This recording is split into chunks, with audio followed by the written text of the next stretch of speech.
Намаскарам! С вами снова я, Марина, и это вторая часть моего рассказа о жизни в Высшей-йога-центре. Если вы еще не посмотрели первую часть, обязательно посмотрите. Усаживайтесь поудобнее, и мы продолжаем.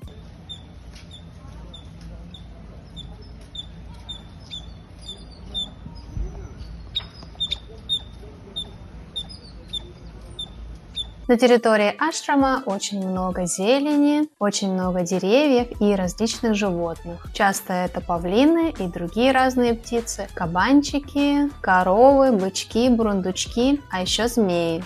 Слышали когда-нибудь, как птицы мяукают?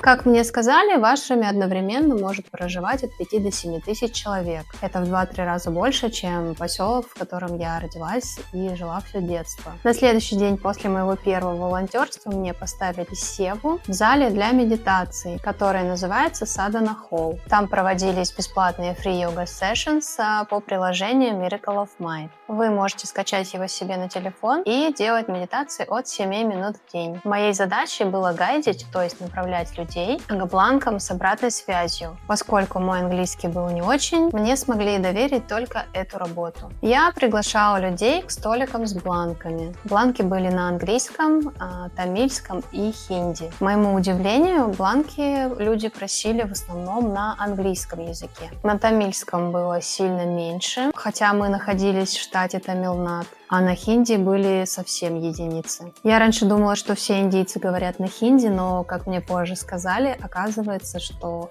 в Индии очень много штатов, и в каждом штате есть свой язык, и объединяет их всех английский язык. Ночью в общежитии какая-то девочка закричала, и все стали включать свои фонарики на телефонах, спрашивать, что случилось. Она сказала, что видела какого-то зверя вот таких размеров. Больше его никто не видел, и никто не мог понять, что происходит. Больше этот зверь не появлялся, и мы спокойно легли спать. Мне сначала досталась кровать на верхней полке. Тогда еще во время заезда было очень жарко, и в помещении было очень душно. Если вы не знаете, то знайте, что в Индии помещения охлаждаются большими вентиляторами на потолке. Так вот, из-за того, что мне было очень жарко по ночам, и на меня постоянно дули вентиляторы, то я день через день просыпалась с болью в горле. Мне не очень нравилось спать на верхней полке, но где-то месяц я спала наверху, пока не освободилась нижняя кровать. В общежитии было 3 комнаты для девушек, в каждой было 50 мест. Следующая моя сева была в Бикша-холле. Эта сева состояла из 2 частей, утром и вечером. Нам нужно было кормить людей и обеспечивать сервис для того, чтобы они могли без проблем совершить прием пищи. Эта работа была для меня очень тяжелой. Во-первых, потому что вначале я ничего не понимала. Утром вы приходите к 8:30 и начинаете раскладывать металлические тарелки, либо мыть банана ливс. В основном, конечно, подавали еду на металлических тарелках. Если нужно, то вы выставляете металлические стаканы, ставите ведра с едой возле каждого ряда, раскатываете дорожки, вытираете тарелки, если они мокрые, после мытья. Далее, когда все приготовлено, вы идете и садитесь рядом с координатором. Он распределяет каждого по разным командам. Естественно, я ничего не понимала, и первые 2-3 раза мне было очень сложно. Также стоит отметить, что Бикша-холл имеет 2 этажа. На первом этаже был полный зал под еду, и он назывался Spicy Hall, а второй этаж Non-Spicy. В него в основном ходили европейцы, а на первый этаж больше индийцы. Меня сначала ставили именно на первый этаж в Spicy, где было немного больше работы, чем наверху. Поскольку я не понимала, к какой команде я отношусь и какие задачи у моей команды, я, конечно же, доставала своих коллег, если их так можно назвать. Они мне пытались объяснить, но иногда я не понимала, и поэтому хваталась за всю работу. Когда я заканчивала что-то делать, мне было волнительно, что координатор видит, как я стою без дела, и это как-то отразится на моем пребывании в ашраме. От того, что я бралась за всю работу, у меня очень сильно уставала спина, потому что поднимать тяжелый предмет и ходить с ним — это тяжелая задача для моей спины. Первый раз мне назначили SEO в Бикшахоле на 4 дня. И после короткого перерыва, когда мне ставили какую-то более легкую SEO, меня снова поставили в Бикшахол. И тогда это было 3 дня. В конце 3-го дня, когда я заполняла журнал своего тайминга, у меня закружилась голова, и меня начало качать в разные стороны. Я чуть не упала. У меня было настолько сильное переутомление, но опять же, я повторюсь, это только из-за того, что я бралась за всю работу и не понимала, как правильно. Если бы я изначально понимала, в какой я команде и что мне нужно делать, я бы занималась только своими делами. Получилось так, что я работала очень много, и такой был результат. Но в Бикшахоле было очень весело, потому что там всегда было очень много волонтеров. Все они молодые, и все хотели пообщаться, особенно с тобой, потому что ты светлой внешности. Я там познакомилась с ребятами из Южной Кореи, Китая, Японии, а также было очень много людей из Европы, например, из Польши, Румынии, Австрии и большинство из Германии. Сначала ко мне подошел индиец. У него была борода и такие закрученные кверху усы, золотые серьги, и он был похож на какого-то купца. Очень колоритно выглядел. Кстати, вот этот жест у индийцев означает «да». Это выглядит очень забавно. Еще они не используют слова man и woman, а вместо них используют lady и gentlemen. В общем, он подошел ко мне и спросил «Do you like ВВП?» После этого он сказал «You look like ВВП family».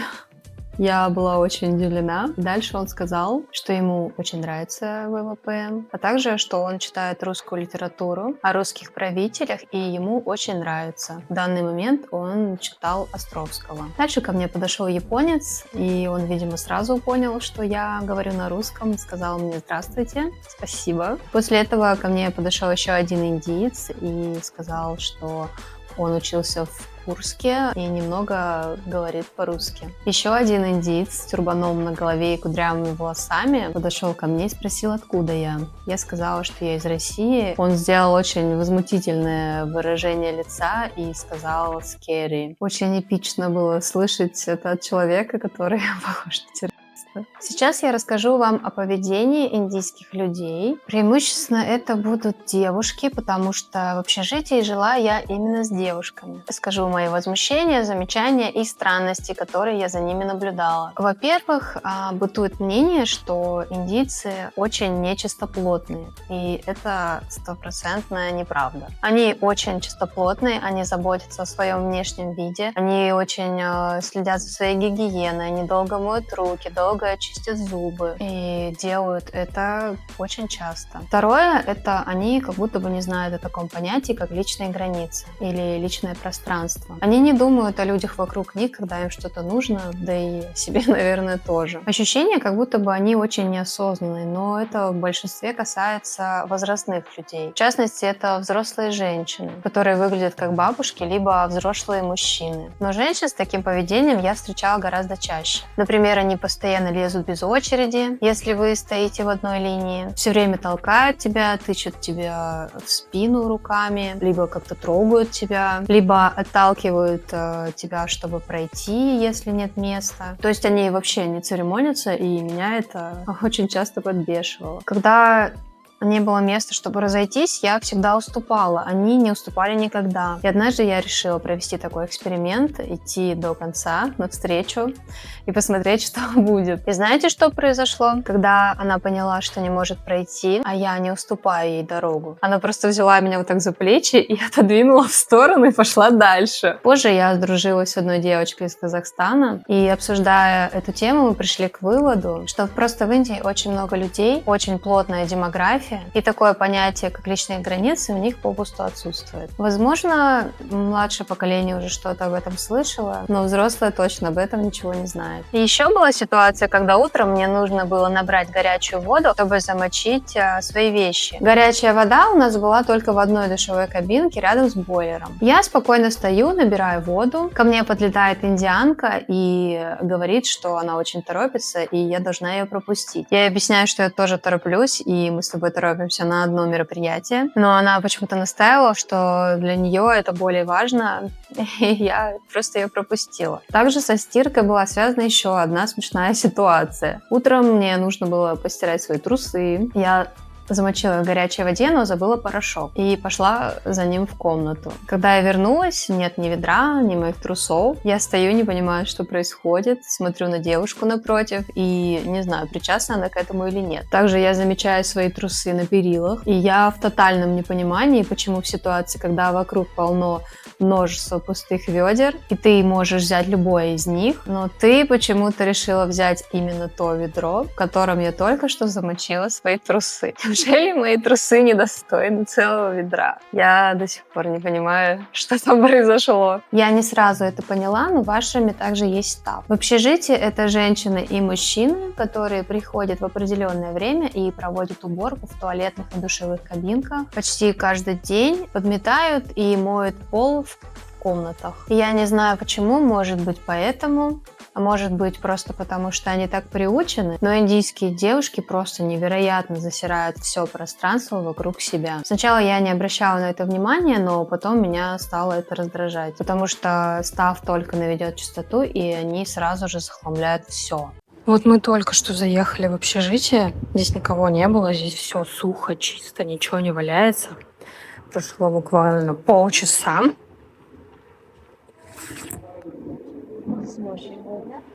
Yes. Это что такое? Вот, уже вот буквально полчаса прошло. Представьте, что здесь будет.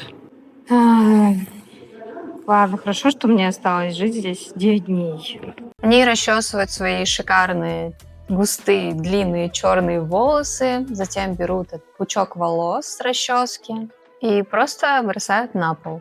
Для них это окей, а ты потом ходишь везде и собираешь на себе эти волосы. И эти волосы, они просто повсюду. А я такой человек, что я довольно брезгливо отношусь к толстым черным волосам, когда они находятся где-то в пространстве, а не на голове. Помимо волос на полу также постоянно валялись фантики от печенья, от шоколадок, да и от всего подряд. Но больше всего меня, конечно, раздражало, когда они делали это в душевых кабинках. Они оставляли там упаковку из-под одноразовых шампуней, многоразовых шампуней, упаковку от прокладок. И, разумеется, после этого было очень противно заходить в душевые кабинки. Также вечно все сливы были забиты черными волосами. Я, если честно, не понимаю, почему так сложно донести свой мусор до мусорного ведра. Однажды я на севе разговорилась с индийцем, и он хотел выбросить кусок бумажки в окно. Но потом спросил меня, можно ему это сделать или нет. Я сказала, что нет. Тогда он сказал, что у них принято все засирать, ему это не нравится, но он сам такой же. Затем он встал и пошел к мусорному ведру. Один человек исправлен. Итак, следующее. Температура на юге Индии была где-то от 23 до плюс 35. Ближе к концу срока моего пребывания там она стала немножко ниже. Ночи стали холодные, но днем было все так же жарко. Так вот, в 4-5 утра, когда мы все приходили на площадь Сурья-Кунда, чтобы делать свои практики, многие индийцы приходили в теплых вещах, в теплых шапках, а иногда даже в куртках. Но дальше, когда погода стала холоднее, они и днем продолжали носить куртки и шапки. Приведу один пример. Когда я шла на севу днем, я видела перед собой идущих людей в пуховиках. Возможно, это не такие теплые пуховики, как для сибирской зимы, но тем не менее это выглядело как длинный пуховик. Я пришла на место севы и спросила у ребят, сколько сейчас градусов. Они сказали 27. При этом солнце не светило, все было в тучах, но было 27 градусов, и они замерзли. Вот такое у нас разное восприятие температуры. Next. Мужчины здесь могут ходить за ручку, обнимать друг друга. И это не то, о чем вы подумали. Так здесь проявляются близкие отношения. Например, крепкая дружба или родство. И это абсолютно нормально. Также часто у мужчин я видела длинные ногти. Конечно, не как у меня, но все же. Также мужчины здесь носят юбки, кто-то длинные, кто-то короткие. Это зависит от их веры. Большинство девушек имеют густую растительность по всему телу и ничего с этим не делают. Но есть исключения. Я давно пытаюсь перестроить свой ум на то, что это нормально. Хоть я и воспитывалась в обществе, где это считается какой-то неухоженностью. Поэтому я выбрала быть счастливой и интегрировалась в общество. В Индии очень много красивых людей. Если вы видели каких-то популярных актеров индийского кино, а они обычно с бледной кожей и гладко выбритые, знаете, они рядом не стояли с простыми индийскими парнями и девушками. Ну, это на мой взгляд. Индийцы очень колоритные, парни часто с длинными волосами или подобными стрижками. Часто у них кудрявые волосы. Дети тоже очень красивые. Есть один интересный факт, что сидеют они очень рано, уже где-то 20+. Как я уже говорила, на территории ашрама есть стаф, обслуживающий персонал, который выполняет почти всю работу. На одной из сев я познакомилась с девушкой из стафа и спросила, как долго она там работает. Она сказала, что работает без выходных с 8 до 8 уже 3 года. И ее зарплата в месяц 12 тысяч рупий. Это примерно 10 тысяч рублей. Вероятнее всего, еда и жилье ей предоставляются так же, как и волонтерам, но все равно даже для Индии это очень маленькая зарплата. Но зарплата также зависит от типа работы, и я дальше знакомилась с другими людьми из стафа, и их зарплата была выше. Но тоже не очень высокий уровень заработка. Я еще вам не рассказала, что на территории ашрама принято ходить босиком. В частности, это касается темплов. Туда ты можешь заходить только босиком. И на территории темплов были специальные полки для обуви перед входом на эту территорию. На остальной территории ты можешь передвигаться и босиком, и в обуви. Это уже по твоему желанию. Я сначала боялась ходить босиком, но потом для меня это стало нормально. Какие здесь есть минусы и подводные камни? Ну, во-первых, все сделано из камня. Все тротуары, все здания, скамейки, плитки. Все сделано из камня. Как вы понимаете, на юге Индии очень жарко, и солнце очень жаркое. Днем камень нагревается до невероятных температур. Я несколько раз обжигала себе ноги. Иногда стелили коврики из какого-то натурального волокна, чтобы мы по ним ходили. Но даже на них было очень жарко и пекло. Особенно если ты уже ранее обжег стопы. Поэтому в такое жаркое время я старалась ходить в обуви. Второй момент – это треснувшие пятки. Поскольку ходить босиком по такой твердой поверхности для меня это непривычно, у меня очень сильно шоркалась подошва и появлялись трещины на пятках. Иногда очень глубокие, из-за которых было больно ходить, и они очень долго заживали. Также я боялась, что туда попадет какая-то зараза, поэтому в такие моменты я тоже старалась ходить в обуви. Еще один минус – это вечно грязные ногти. Да, под ногтями на ногах постоянно скапливалась грязь. Ножницы я с собой не брала, а вытащить ее было очень сложно, поэтому я ходила с грязными ногтями. Из плюсов можно подметить, что, как мне кажется, как я ощущаю, у меня поперечное плоскостопие, и за 3 месяца хождения босиком оно перестала прогрессировать и даже немножко откатилась. Как-то ночью я лежала в темноте на своей кровати в ади-йоге Алаям. Моя кровать стояла рядом со стеной, и вверху были форточки с сетками. Не понимаю как, но в темноте я увидела, как какое-то существо запрыгнуло через форточку на шкафчики, которые стояли у стены. Шкафчики у нас были высокие, они стояли по 3 штуки друг на друге и были выше меня. Это существо убежало по шкафчикам в противоположную сторону. Потом я услышала какой-то шелест и шорох рядом с полками, которые стояли возле моей кровати. Я включила фонарик и увидела какого-то зверька. Но он быстро убежал, и мне не удалось его рассмотреть. Утром, когда я проснулась, я увидела на шкафчиках паровозиком лежали какашки. Сейчас я вам расскажу, какие магазины есть на территории ашрама. Во-первых, есть фирменный магазин, который называется Isha Life. В одном отделе продаются бытовые предметы, БАДы и духовные принадлежности. Во втором магазине продается одежда. Смотрите, я, в общем, тут индийскую одежду разглядываю. Сначала не поняла, как вот они это носят, потому что, чем-то пропитано или что это. Ты, оказывается, выворачиваешь, а здесь хлопковая подкладка. А они как бы это в облипку носят. Такие штуки, вот женщины у них. Прикольно. Isha Life считается лухари магазином, и цены там выше, чем в других.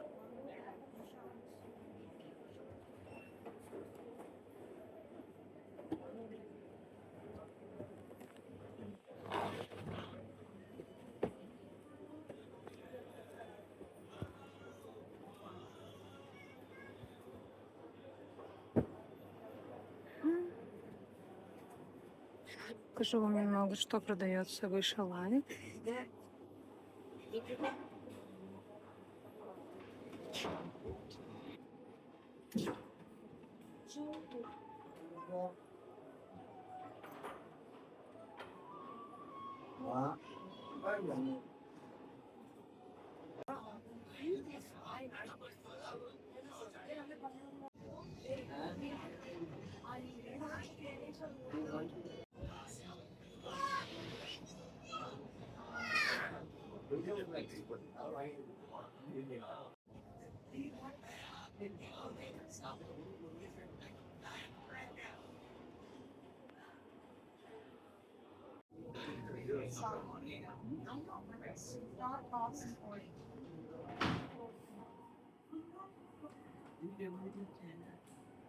Даже есть соль гималайская.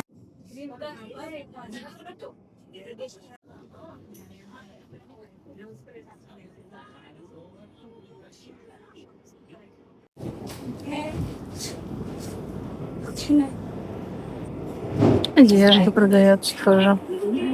Отдел лухари одежды. Я себе хотела купить вот такой верх от Сари. Мне очень понравилось. Но это стоит, короче, 2 с чем-то. Я что-то пожалела деньги. Пока не знаю. Пока еще думаю. Вот. Также низ вот от Сари можно подобрать по цвету. И мерить нельзя. Вот я хотела померить, но сказали, что нельзя, потому что здесь все пропитано энергией Деви. Поэтому только брать и покупать и все. Вот какие-то новые еще завезли. Я это еще не видела, но здесь прям совсем лухари, потому что здесь уже от 5000 начинается стоимость.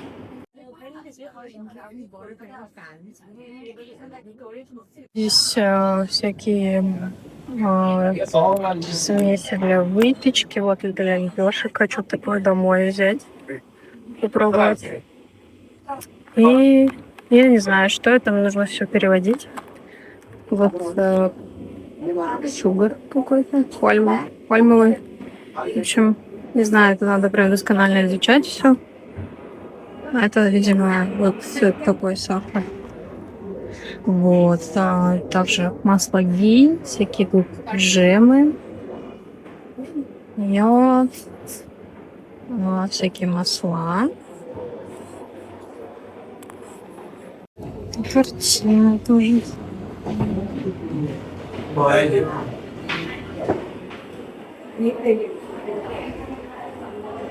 И здесь на английском есть, на хинди, на тамильском. Это вот, это я не знаю, что за язык. Это не похоже на тамильский. Может, это табу, или как они его называют. Хотя, может, это тамильский, просто немножко шрифт другой. Вот это тамильский. В общем, я запуталась. Еще блокнотики всякие можно приобрести.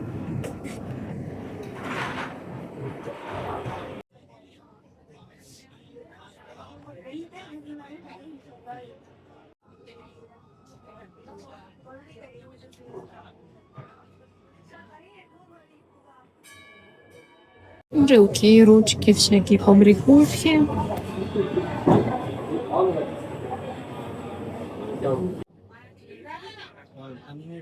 И подвески, вот, видимо, золотые, с изображением Деви.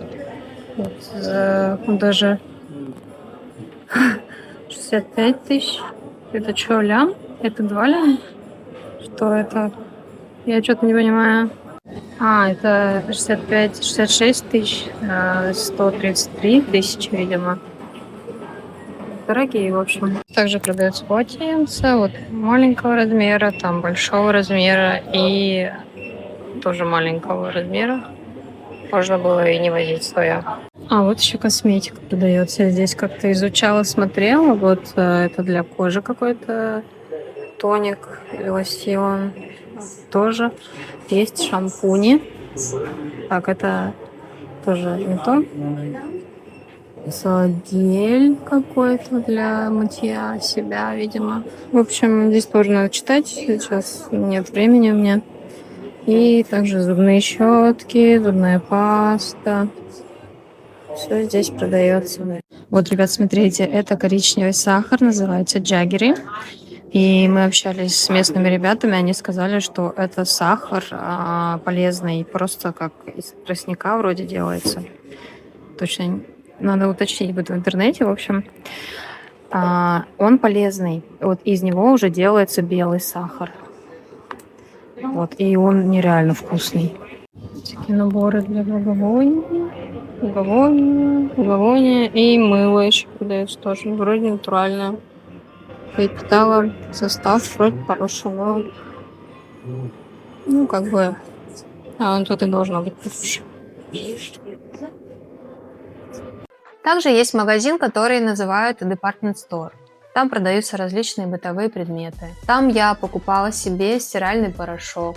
Также там продаются средства личной гигиены, мыло, зубные пасты, щетки, шампуни, средства для мытья посуды, тетради, ручки, фрукты, печенье, сладости, чипсы и многое другое. Есть даже средства для облегчения трещин на пятках, причем много таких штучек, всяких мазей. Вот коробочка продается. Вот продаются такие штучки. Это чтобы делать мехенди. Так отрезается здесь и рисуешь на руке. В общем, хозяйственный магазин тоже есть. Здесь продаются все бытовые штуки и продукты. Есть всякие масла. Вот есть, например, из арахиса масло. Это масло гиа. Тоже масло гиа. Ой, это, кажется, тоже благовоние. Это я сейчас загуглила. Это делается из смолы. И вот оно тоже, типа, натуральный ароматизатор. Так, я уже говорила, что шоколад здесь дорогой. Давайте посмотрим, сколько здесь стоит Toblerone. 250 рупий, но в целом Toblerone здесь стоит дешевле даже, чем в России, походу. Вот такая шоколадка. Она у нас стоит со скидкой 214 рублей. Ну, тоже не сказать, что сильно дорого, но все равно дорого по шоколаду. Да, есть еще вот такие сникерсы. Они очень маленькие, не правда, но дорого стоят. Что-то есть, а вот еще сникерс такой. Вот смотрите, у них что такие мочалки делают.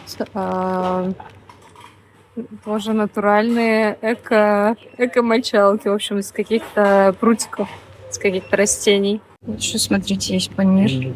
Это, я думала раньше, что это тофу. Его в соус добавляют, тоже называется панир. Оказывается, это сделано из молока. Туалетная бумага здесь тоже продается, но я ее не покупаю, потому что я уже интегрировалась в общество. Она мне больше не нужна. Кстати, средство для мытья посуды здесь не такое жидкое, как у нас вот продается, а это вот в такой коробочке. Получается, это твердое, немножечко абразивное такое средство. Они в него кладут губки для посуды, только не без мягкой части, а вот именно вот это жесткое. И ты просто немножко жук делаешь, и она начинает пениться. Все, можешь посуду. Также есть 2 кафешки на территории ашрама и 1 кафешка за пределами ашрама. Заказала сегодня Орео фалуда. Не знаю, что такое фалуда. В общем, это что-то типа мороженого, коктейля, не знаю, что еще. Сейчас буду пробовать. Стоит 200 рублей. Выглядит как будто бы супер сладкое. Вот, не знаю, вдруг оно чересчур сладкое. Но вот это мороженое. Еще на момент, когда мы заехали, около месяца на Большой площади был рынок.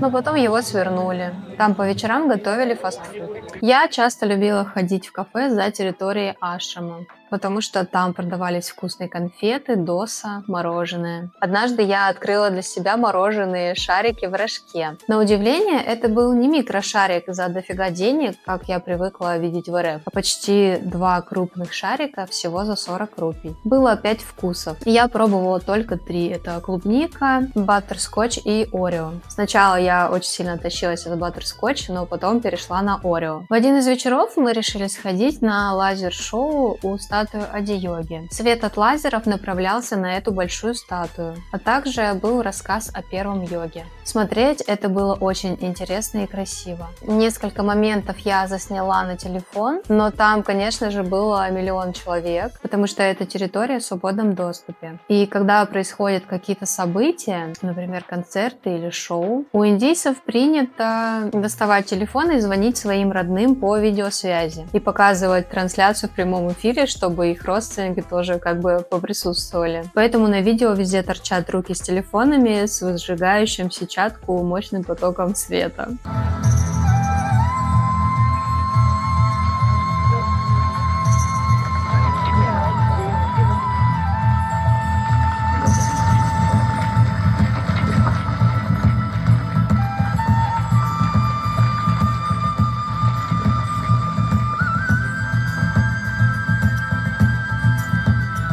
Смотрите, короче, Лейс чипсы сегодня купили. Цена, шок-контент сейчас будет для россиян. Где-то 67 грамм. Это вот, ну, сколько в России оно стоит, я не знаю. Можно сейчас прочекать в каком-нибудь приложении.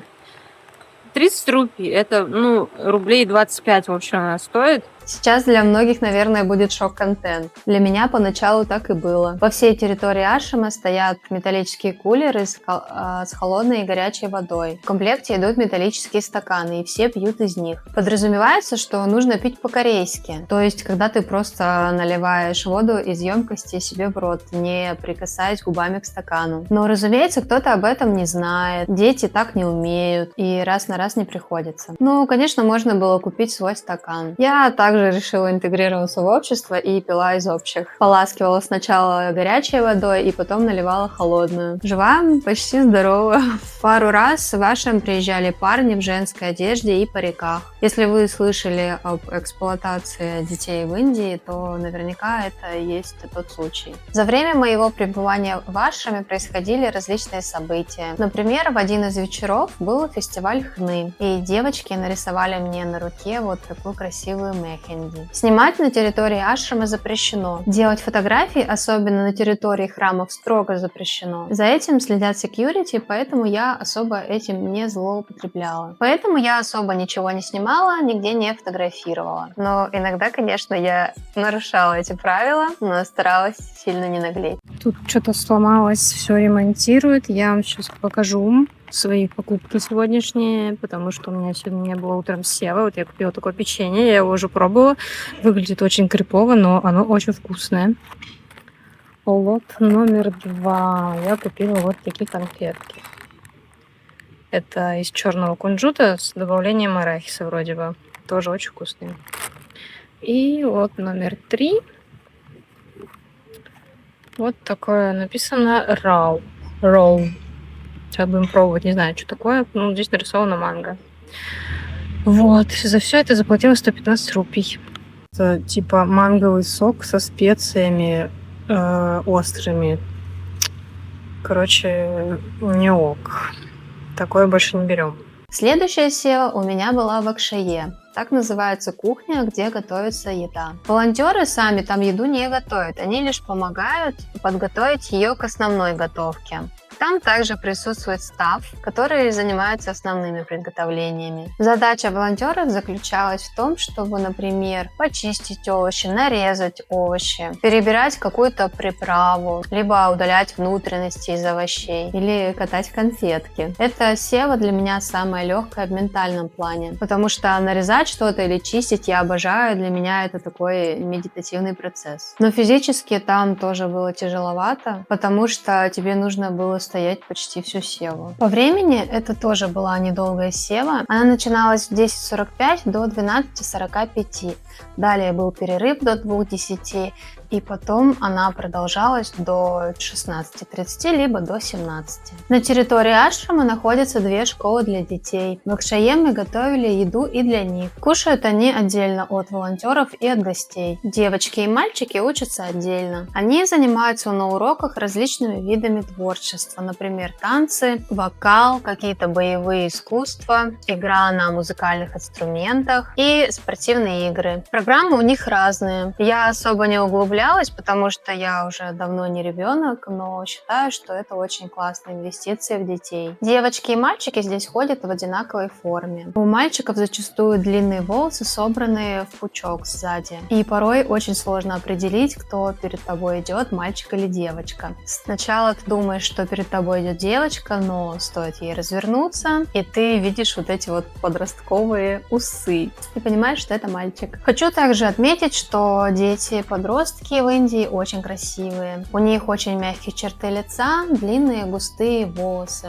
В общем, мечта любой девочки. Что касается взрослых, то я очень часто знакомилась с девушками до 25 лет, и они выглядели достаточно приятно. Но могу отметить, что среди них очень часто распространена проблемная кожа. У многих девочек акне или постакне. И что еще более удивительно, это седина. Вот правда, молодые парни и девушки с сединой. Что касается девушек после 25, почему я называю этот возраст? Я спрашивала у одного своего знакомого, с которым мы вместе проходили севу долгое время и очень плотно пообщались, больше, чем с другими индийцами. Он сказал, что в Индии принято заводить детей после 25 лет, когда заканчивается учеба и все такое. Представьте, даже в перенаселенной Индии принято заводить детей после 25 лет, а не в 16 за рублей.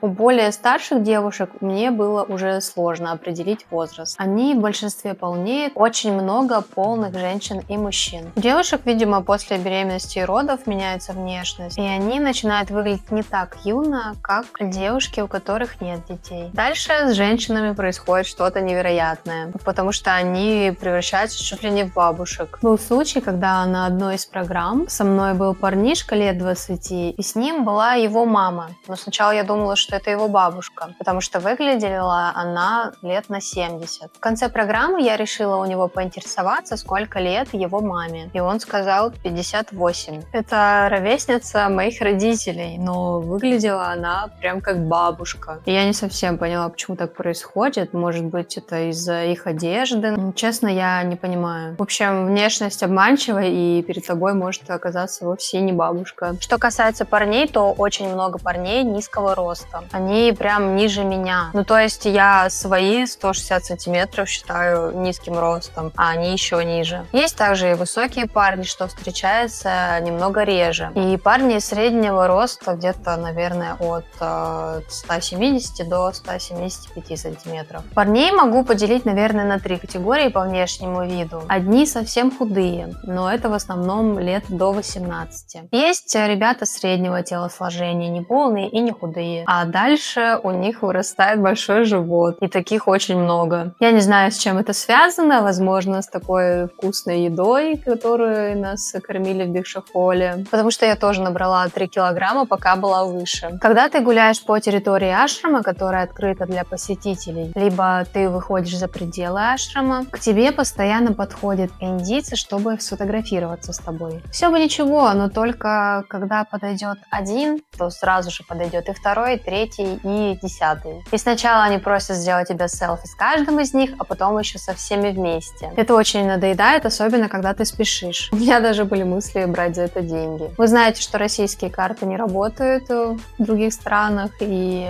я подумала, почему бы и не устроить себе такой небольшой доход, потому что наличка была очень нужна. Но все это на уровне шутки. Они часто ходили большими семьями, похожими на цыганский табор. Девушки тоже наряжались как цыганки. Длинные разноцветные платья, украшения, длинные волосы. В общем, как будто есть что-то общее между цыганами и индийцами. Что еще очень интересно, это то, что есть индийцы со светлыми волосами, например, как вот этот малой. Я видела как минимум 3. У них такая же темная кожа, но светлые волосы. Конкретно у этого малыша, как сказал его папа, мама мама тоже индианка, но в роду были светлые родственники. Что ж, на этом моменте вторая часть моего повествования об Иша-йога-центре подходит к концу. И в завершении видео я хотела бы сказать вам, что надеюсь встретить вас в следующей части. Всем пока!